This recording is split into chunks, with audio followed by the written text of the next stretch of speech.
Y'all, I'm dying. The White House released this saying female means a person belonging at conception to the sex that produces the large reproductive cells, and male means a person belonging at conception to the sex that produces the small reproductive cell. First of all, at conception, they do not have reproductive cells. The precursor to eggs, which are called primordial germ cells, are not set aside until the third week of gestation. So there are no sex cells being produced in an embryo. Additionally, all embryos start out developmentally as female. Male development doesn't start until about 9 weeks after gestation. So not at conception. I think maybe they meant to say, the sex chromosomes, but that's still not biologically accurate because, pardon me as I make my lunch.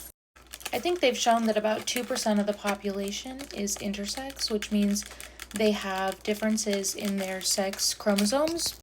So you can have XXX, XXY, and other differences in chromosomes.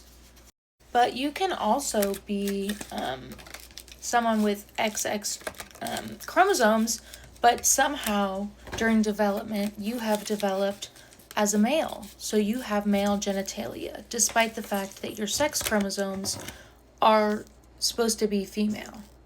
And this can happen because of mutations in hormones or hormone receptors. People can also be missing the sex determinant region of the Y chromosome, the SRY. So there's a variety of things that could make you have normal sex chromosomes, but then you're born with different genitalia. Some people can even be born with female and male reproductive organs. And this is typically the only time where you would see forced sex change. And intersex people are pretty much the only cases of children undergoing sex reassignment surgery. And it is not because they're transgender. They are given no choice, and doctors and the parents decide that it would be in the best interest for the children to have sex reassignment surgery so they match the gender of the chromosomes, their sex chromosomes.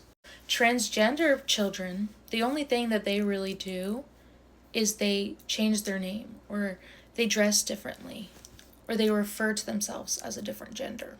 And sometimes at the age of puberty, they can take hormone blocking drugs so they don't develop into a gender that is different than what they believe to be.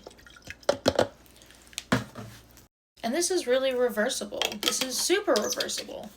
And yeah, they can sort of go back at any time. Puberty will resume if they stop taking the drugs.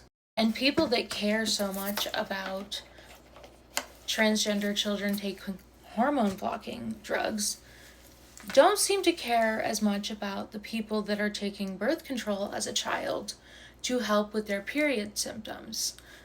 Doctors told me when I was a child I had to do that because I was passing out from the pain and the blood loss, and it was just ridiculous. I was not able to function. You know what does have life-altering side effects that can lead to death? Birth control. It's actually shown that long-term use can cause cancer. And it has an incredible amount of negative side effects, including stroke, which you can die from. And technically, birth control is also gender-affirming care, as well as your Viagra men, or people with penises. So let's get the science right before we make stupid policies that are not at all relevant and accurate biologically. I guess now everyone is a female, so girl boss, ? So now we really shouldn't be pissed about women trying to run for president, because presidents have always been women, apparently. Make it make sense. Y'all, these people in power are not educated. They don't care about the facts.